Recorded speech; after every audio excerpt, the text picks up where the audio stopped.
Hello and welcome to India Reads. We are reading The Story of My Experiments with Truth by M.K. Gandhi. We are in part 3 of the book and we are in section 6, A Sacrifice to Vegetarianism. Let's start.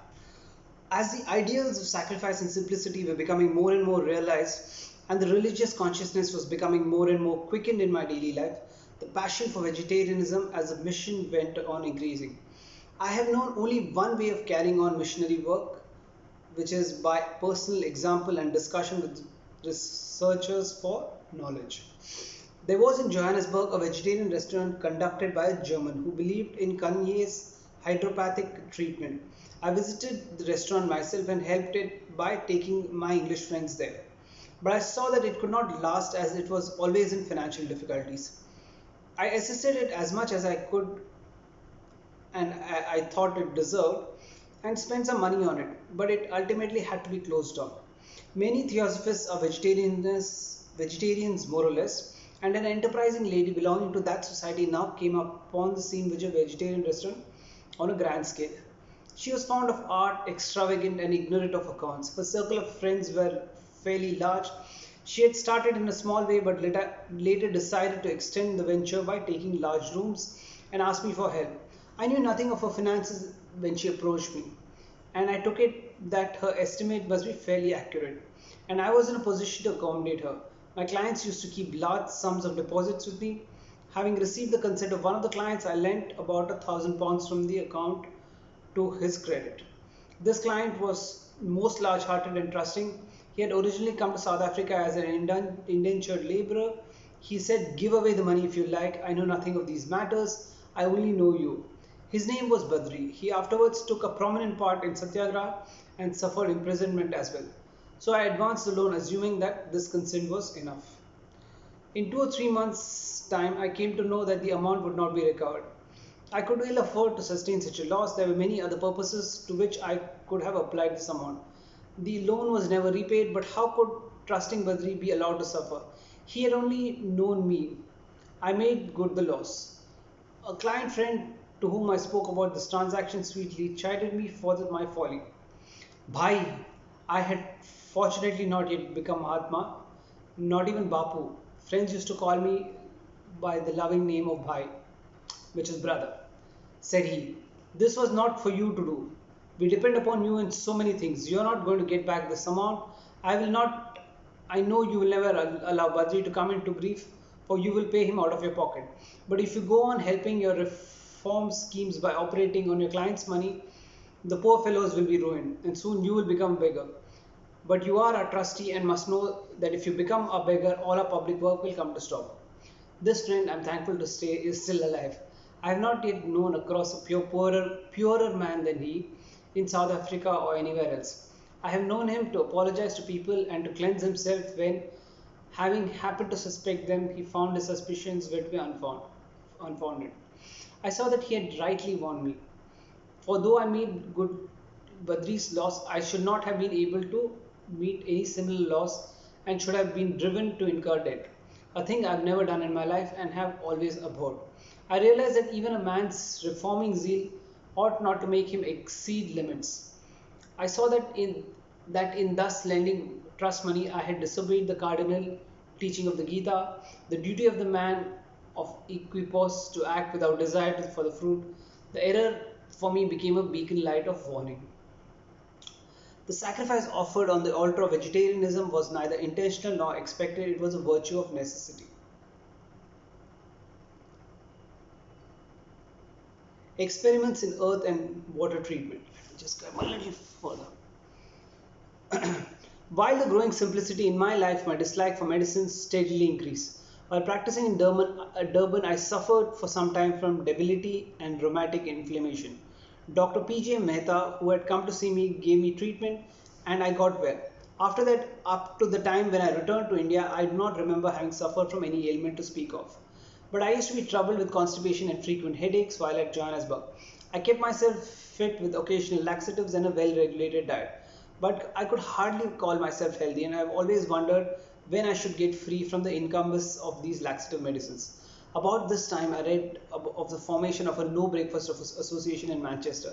The argument of the promoters was that Englishmen ate too often and too much, and their doctors' bills were heavy because they ate until midnight and they should at least give up breakfast if they wanted to improve their state of affairs. Though all these things cannot be said of me, I felt that the argument did partly apply in my case. I used to have 3 square meals daily in addition to afternoon tea. I was never a spare eater and enjoyed as many delicacies as could be had with a vegetarian and spiceless diet. I scarcely ever got up before 6 or 7. I therefore argued if I also dropped the morning breakfast, I might become free from headaches. So I tried the experiment for a few days. It was rather hard, but the headaches entirely disappeared. This led me to conclude that I was eating more than I needed, but the change was far from relieving me from constipation. I tried Kunhe's hip baths, which gave me some relief but did not completely cure me. In the meantime, the German who had a vegetarian diet or some other friend I forgot, who placed in my hands just return of nature. In this book, I read about earth treatment. The author also advocated fresh fruit and nuts as natural diet of man. I did not at once take to the exclusive fruit diet, but immediately began experiments in earth treatment and with wonderful results. The treatment consisted in applying to the abdomen a bandage of cleaned earth moistened with cold water and spread like a poultice on fine linen. This I applied at bedtime, removing it during the night or in the morning whenever I happened to wake up. It proved a radical cure.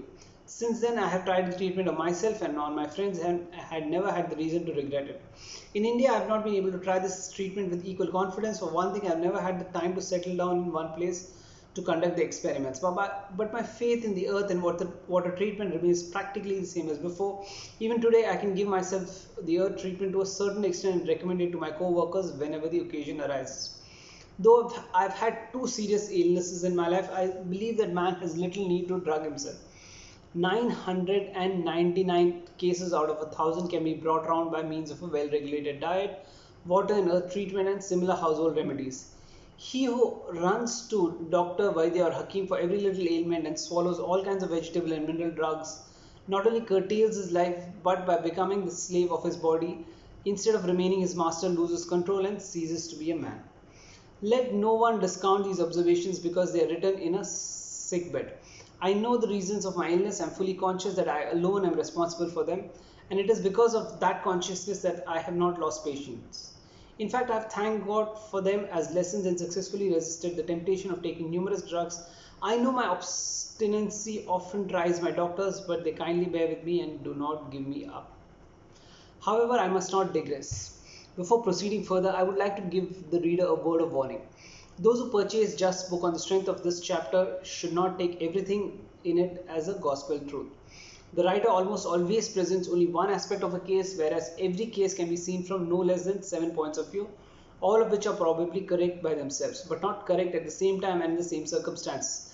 And then many books are written with a view of gaining customers and earning name and fame. Let those therefore who read such books as they do with discernment take the advice of some experienced man before trying any of the experiments set forth, or let them read the books with patience and digest them thoroughly before acting upon them.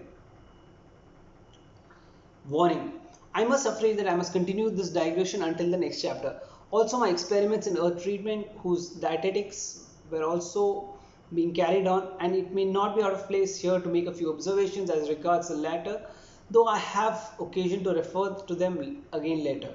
I may not now or hereafter enter into a detailed account of the experiments in dietetics, for I do so in a series of Gujarati articles which appears years ago in the Indian Opinion and which were afterwards published in the form of a book popularly known in English as a Guide to Health. Among my little books, this has been the most widely read alike in the East and West, a thing that I have not been yet able to understand. It was written for the benefit of the readers of the Indian Opinion, but I know that the booklet has profoundly influenced the lives of many both in East and West who have never seen Indian Opinion, for they have been corresponding with me on the subject. It has therefore appeared necessary to say something here about the booklet, for though I see no reason to alter the views set forth in it, yet I have made certain radical changes in my actual practice, of which all readers of this book do not know and of which I think they should be informed. The booklet was written, like many of my other writings, with a spiritual end, which has always inspired one or every one of my actions, and therefore it is a matter of deep distress to me that I am unable today to practice some of the theories propounded in the book. It is my firm conviction that a man take no milk at all beyond the mother's milk that he takes as a baby. His diet should consist of nothing but sun-baked fruits and nuts. He can secure enough nourishment from both for the tissues and the nerves from fruits like grapes and nuts like almonds. Restraint of the sexual and other passions becomes easy for a man who lives on such food. My co-workers and I have seen by experience that there is much truth in the Indian proverb that as a man he eats, so shall he become. These views have been set out elaborately in the book. But unfortunately in India, I have found myself obliged to deny some of my theories in practice. Whilst I was engaged on the recruitment campaign in Kheda, an error in diet laid me low, and I was at death's door. I tried in vain to rebuild a shattered constitution without milk. I sought the help of doctors, Vaidyas, and scientists whom I knew to recommend a substitute for milk. Some suggested moong water, some marva oil, some almond oil. I wore out my body in experimenting on these, but none could help me leave the sick bed. The Vaidyas read verses to me from Charaka to show that religious scruples about diet have no place in therapeutics. So they could not be expected to help me to live without milk. But how could those who recommended beef tea and brandy without hesitation help me to persevere with a milkless diet? I must not take cow's or buffalo's milk as I was bound by a vow. The vow, of course, meant giving up milk of all kinds, but I had mother cows and mother buffaloes only in mind when I took the vow, as I wanted to live. I somehow beguiled myself into emphasizing the letter of the vow and decided to take goat's milk. I was fully conscious when I started taking mother goat's milk that the spirit of my vow was destroyed. But the idea of leading a campaign against the Rowlatt Act had possessed me. It grew, and with it grew the desire to live. Consequently, one of the greatest experiments in my life came to a stop. I knew it is argued that the soul has nothing to do with what one eats or drinks, as the soul neither eats nor drinks, and this is not what you put inside from without, but what you express outwardly from within that matters. There is no doubt some force in it, but rather than examining this reasoning, I should content myself with merely declaring my firm conviction that for the seeker who would live in fear of God and for who would see him face to face, restraint in diet, both as to the quantity and quality, is as essential as the restraint in thought and speech. In a matter, however, where my theory has failed me, I should not give the information but issue a grave warning against those adopting it. I would therefore urge those who, on the strength of the theory propounded by me, may have given up milk not to persist in the experiment unless they find it beneficial in every way or unless they are advised by experienced physicians. Up to now, my experience has shown me that for those with a weak digestion and for those who are confined to bed, there is no light and refreshing diet equal to that of milk. I should be greatly obliged if anyone with experience in this line who happens to read the chapter would tell me if he had known from experience and not from reading of a vegetable suitable substitute for milk, which is equally nourishing and digestible. A tussle with power. To turn now to the Asiatic department. Johannesburg was a stronghold of the Asiatic officers. I had been observing that far from protecting the Indians, Chinese and others, these officers were grinding them down. Every day I had complaints like this. The rightful ones are not admitted, whilst those who have no right are smuggled in on a payment of £100. If you do not remedy the state of things, who will? I shared that feeling, but I did not succeed in stamping out this evil. I should be living in Transvaal in vain. So I began to collect evidence. As soon as I had gathered a fair amount, I approached the police commissioner. He appeared to be a just man. Far from giving me the cold shoulder, he listened to me patiently and asked me to show him all the evidence in my possession. He examined the witnesses himself and was satisfied and knew as well that it was difficult in South Africa to get a white jury to convict a white offender against coloured men.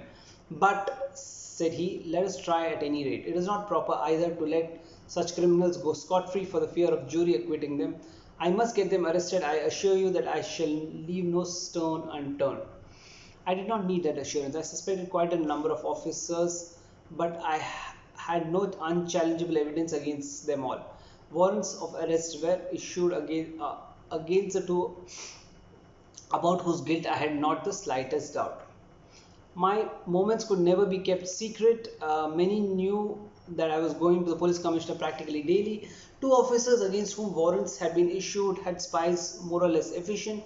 They used to patrol my office and report my movements to the officers. I must admit, however, that these officers were so bad that they could not have many spies. Had the Indians and the Chinese not helped me, they would have never been arrested. One of these absconded. The police commissioner obtained an extradition warrant against him and got him arrested and brought to Transvaal. They were tried, and although there was strong evidence against them, and in spite of the fact that the jury had evidence of one of them having absconded, both of them were declared to be not guilty and acquitted. I was sorely disappointed. The police commissioner was also sorry. I was disgusted with the legal profession. The very intellect became an abomination to me, inasmuch as it could be prostituted for screening crime. However, the guilt of both these officers was so patent that in spite of their acquittal, the government could not harbour them. Both were cashiered, and the Asiatic department became comparatively clean, and the Indian community was somewhat reassured.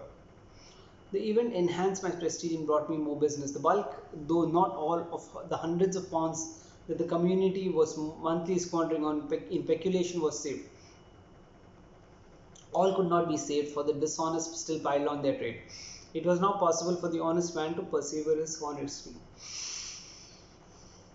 I must say that though these officers were so bad, I had nothing against them personally. They were aware of this themselves, and when in their straits they approached me, I helped them too. They had a chance of getting employed by the Johannesburg municipality in case I did not oppose the proposal. A friend of theirs saw me in this connection and agreed not to thwart them, and they succeeded. This attitude of mine put the officials with whom I came into contact perfectly at ease. And even though I often had to fight with their department and use strong language, they remained quite friendly with me. I was not quite conscious that such a behavior was part of my nature. I later learned that it was an essential part of Satyagraha and an attribute of Ahimsa. Man and his deed are two different things. Whereas a deed should call for approbation and a wicked deed disapprobation, the doer of the deed, whether good or wicked, always deserves respect or pity, as the case may be. Hate the sin and not the sinner is a precept which, though easy to understand, is rarely practiced. That is why the poison of hatred spreads in the world. The ahimsa is the basis of the search of truth. I am realizing that every day that the search is in vain.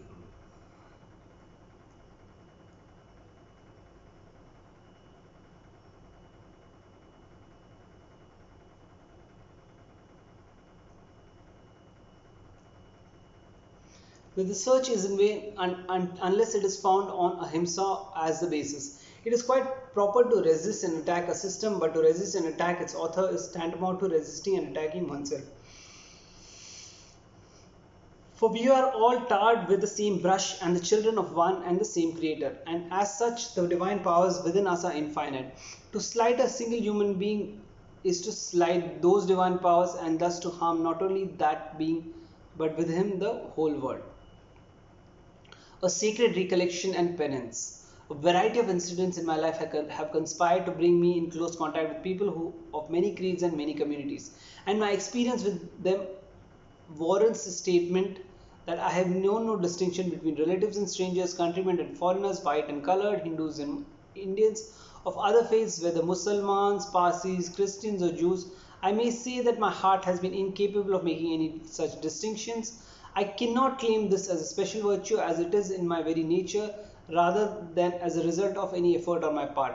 Whereas in the case of ahimsa, non-violence, brahmacharya, celibacy, aparigraha, non-possession, and other cardinal virtues, I am fully conscious of a continuous striving for their cultivation.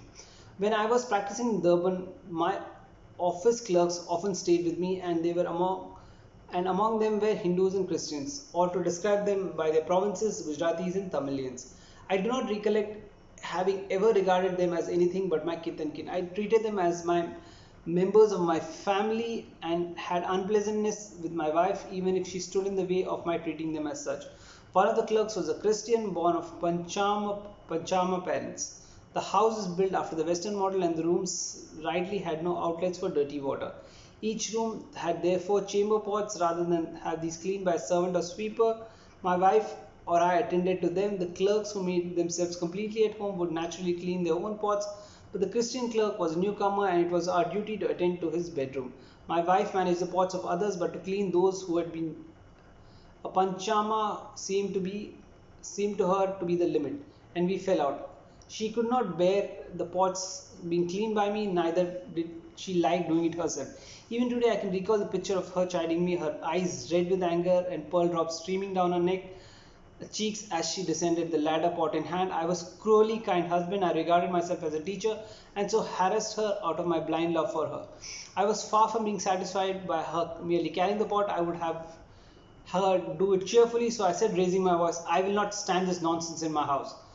The words pierced her like an arrow. She shouted back, keep your house to yourself and let me go. I forgot myself and the spring of compassion died in me. I caught her by the hand, dragged the helpless woman to the gate, and was just opposite the ladder and proceeded to open it and with the intention of pushing her out. The tears were running down her cheeks in torrents and she cried, have you no sense of shame? Must you far forget yourself? Where am I to go? I have no parents or relatives here to harbour me. Being your wife, you think I must put up with your cuffs and kicks? For heaven's sake, behave yourself and shut the gate.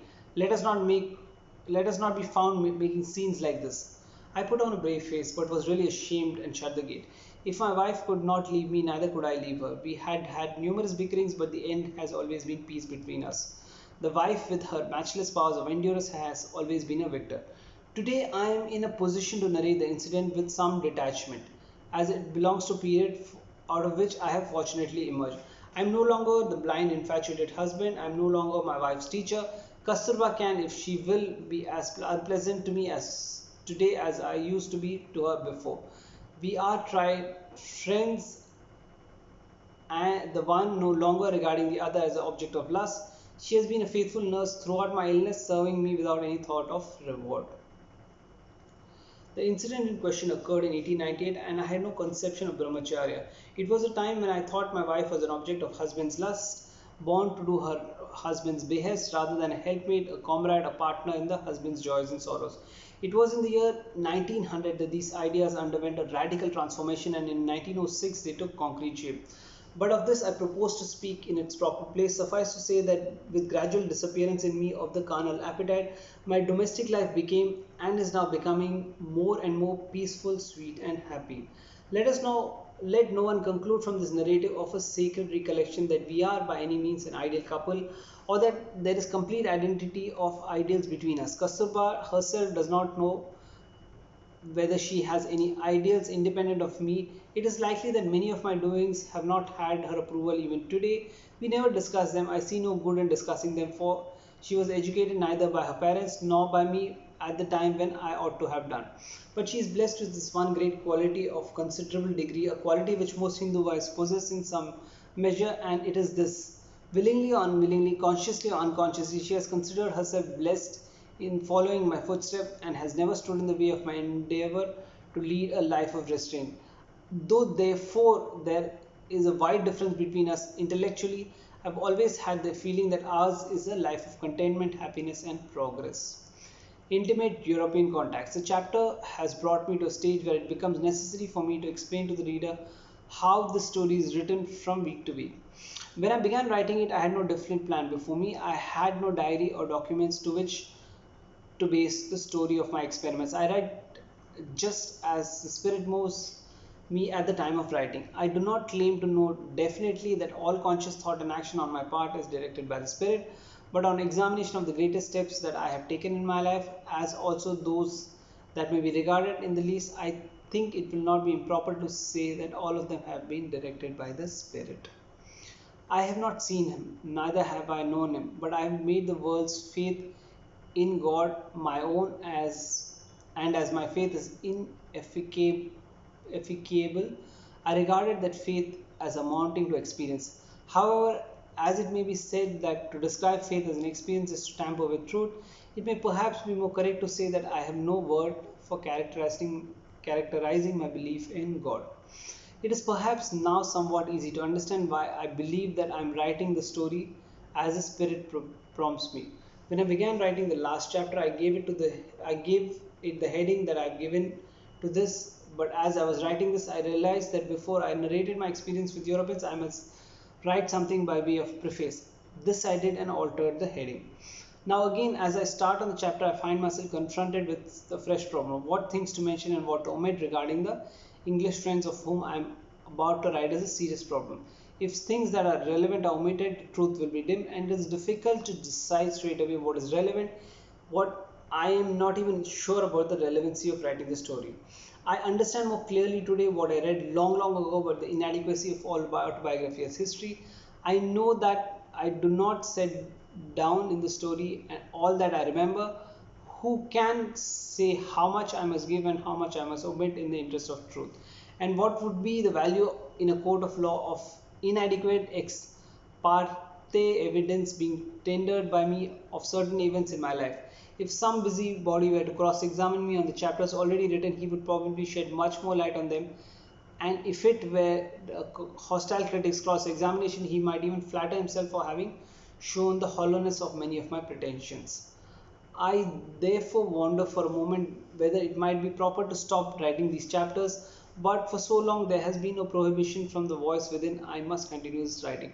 I must follow the sage maxim that nothing once begun should be abandoned unless it is proven to be morally wrong. I am not writing the autobiography to please critics. Writing it in itself one of the experiments of truth itself is one of the experiments with truth. One of its objects is certainly prove some comfort and food for reflection for my co-workers.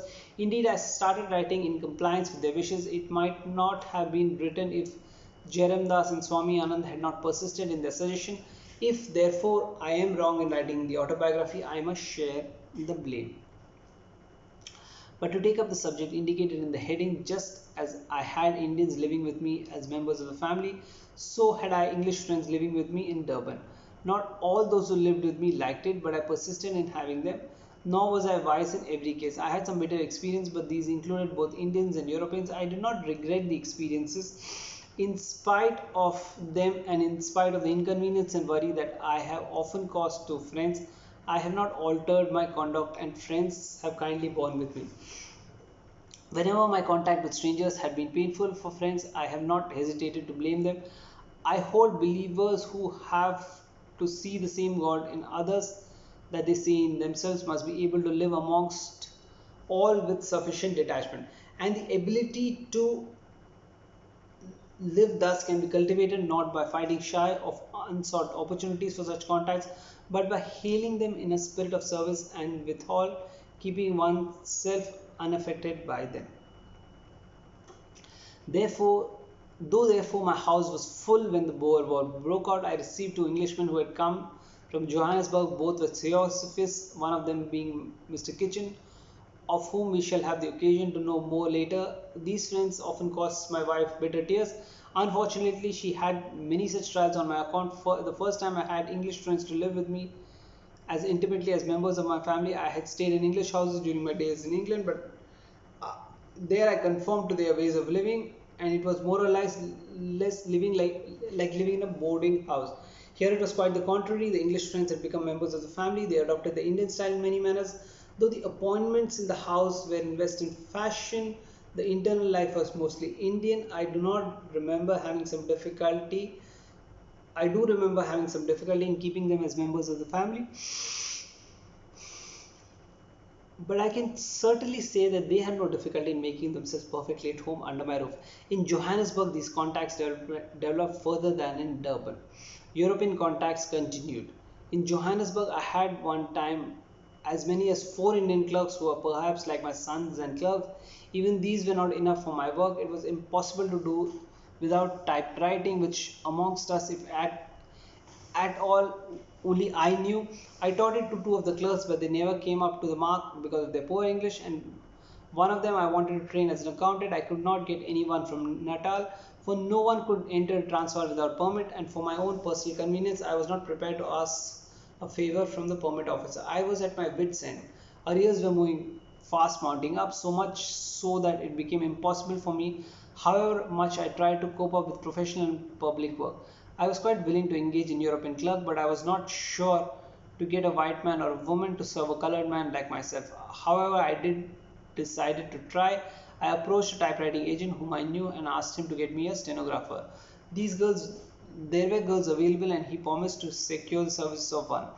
he came across a Scots girl called Mrs. Dick, who had just come fresh from Scotland. She had no objection to earning an honest livelihood wherever available, and she was in need. So the agent sent her on to me. She immediately pre-proposed me. "Do you mind serving under Indian?" I asked her. "Not at all," was a firm reply. "What salary do you expect?" "About 17 tens would 17 tens be too much?" "Not too much if you give me the work I want from you."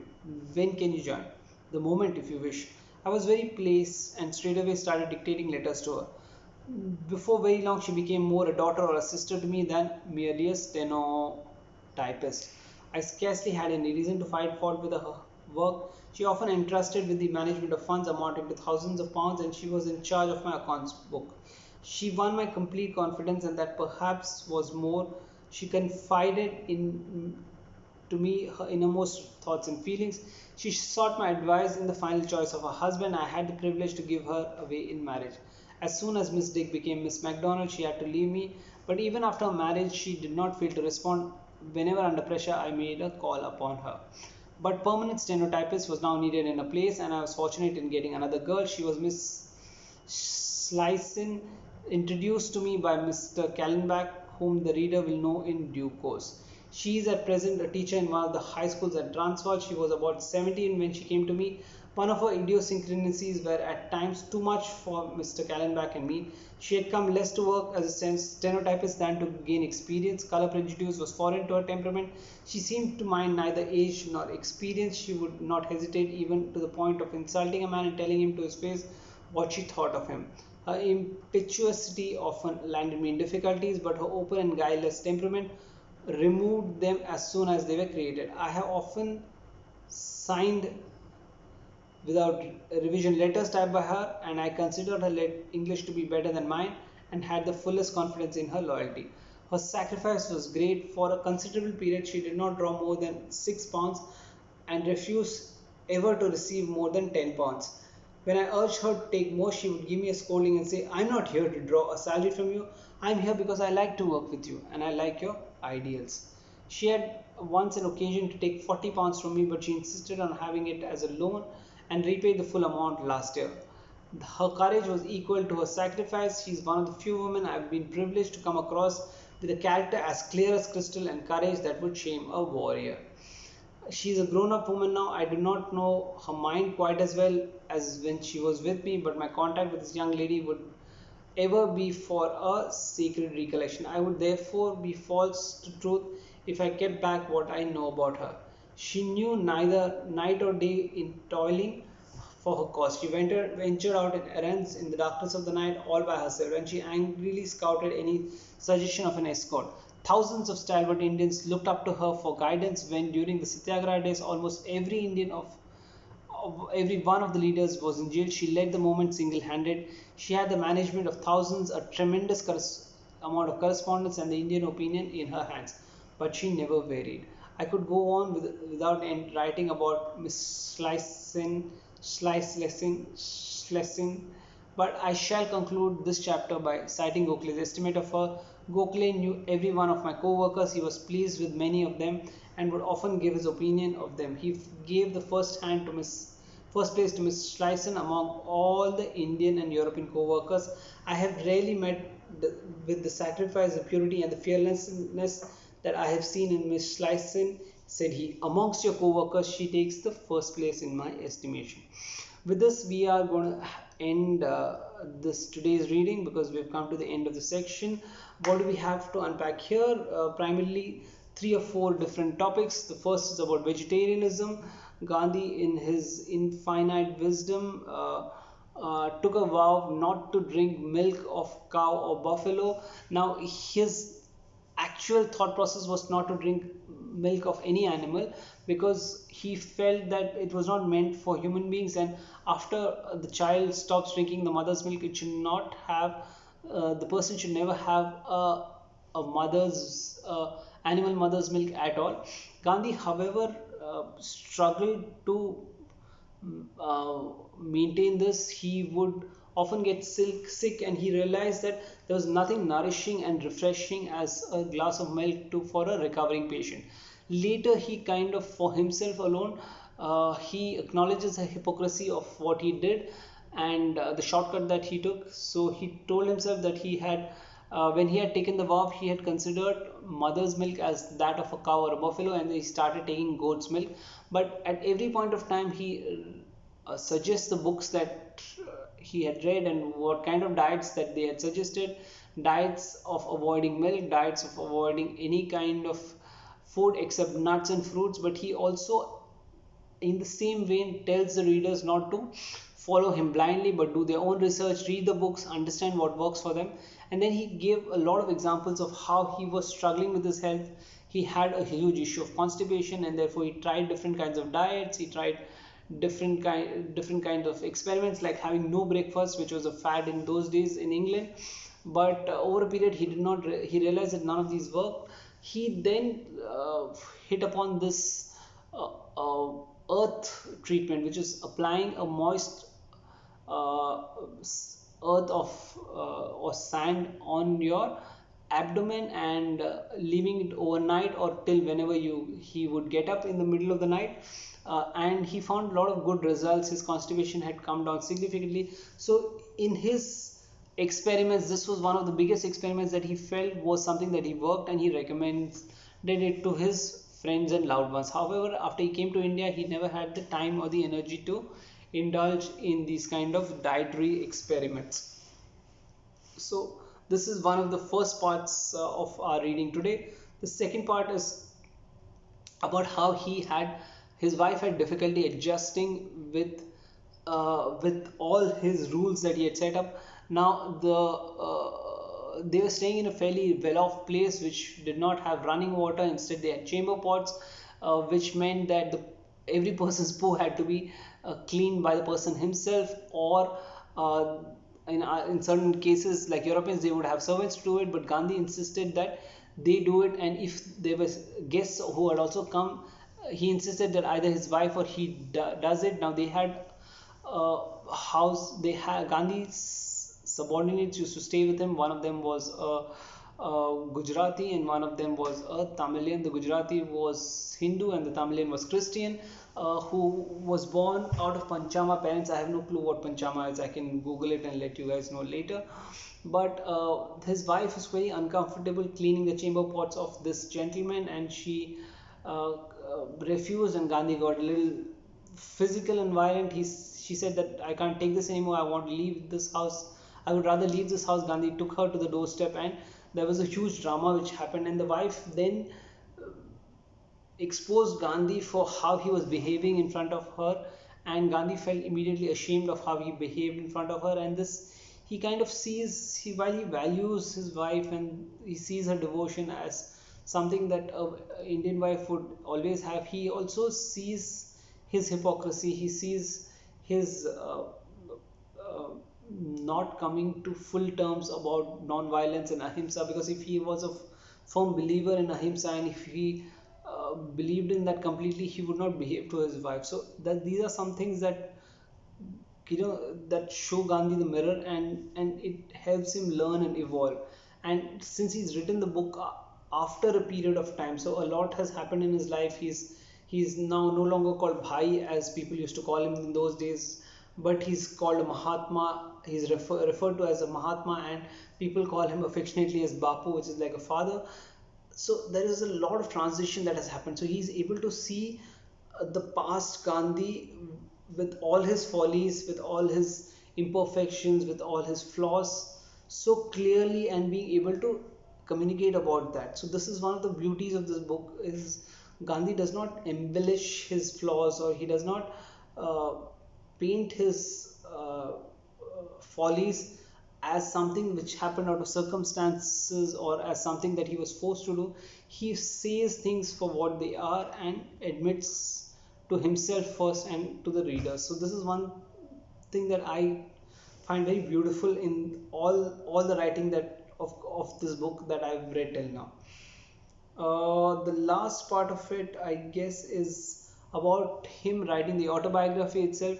So some of the things that I mentioned now is some in a different way he talks about it, which is that he's writing this autobiography not to please critics. He writes all these experiments with truth because he wants the people to know what he's tried, and he wants people to experiment themselves, learn, because what he's said and has worked for him in his circumstances will not work for others in their circumstances. And to have a one-stop solution or a magic pill is not something that he's referring to. He's saying that at any point of time there are 7 or 8 ways to look at things, and what has worked for me will not work for another person because his circumstances will be different and he himself as a person is different. So these are some of the things that the reader should consider, uh, and and the last part of this is how he talks about now having not just Indians living in his house but also Europeans. He's come into intimate contact with Europeans. One of the ladies who used to work with him was, he also talks a lot about her, how she became an integral part of his team. She was a stenotypist. He found her to be extremely talented and he used her very well in getting all his work out. But there was a time that she needed his advice, and he almost became a father figure to her, including helping us select the right kind of person to marry. And when she got married, she obviously had to leave the place and leave the services of Gandhi, but she always kept in touch with him, and for this he is extremely indebted. One portion which I've left now is about taking decisions on monies. Now Gandhi obviously had a lot of access to his clients' monies, or he could ask the clients and they would pay. So Gandhi kind of helped a certain person with the money of his clients. Now this was a person who was running a vegetarian restaurant. She had fancy ideas. Gandhi valued her ideas because he was already drawn towards vegetarianism. He took his clients' money and gave it to her.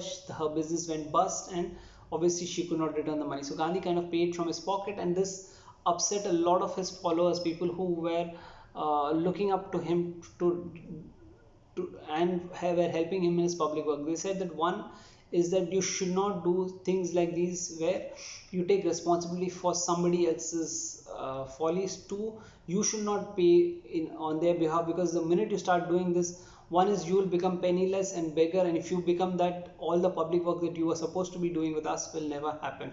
So think about the position that you are in, think about the responsibilities that you're taking, and therefore do not commit on your friend's behalf. So this was a very good learning for Gandhi, and he holds on to that learning.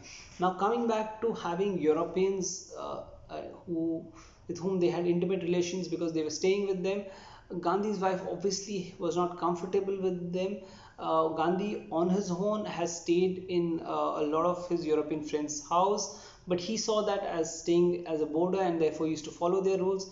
He found this similarly, the Europeans staying in his house would live Indian lives, but his wife was obviously not very comfortable with them because they had Western lifestyles, they had Western fashions, and this was something that fitment was always a problem with them.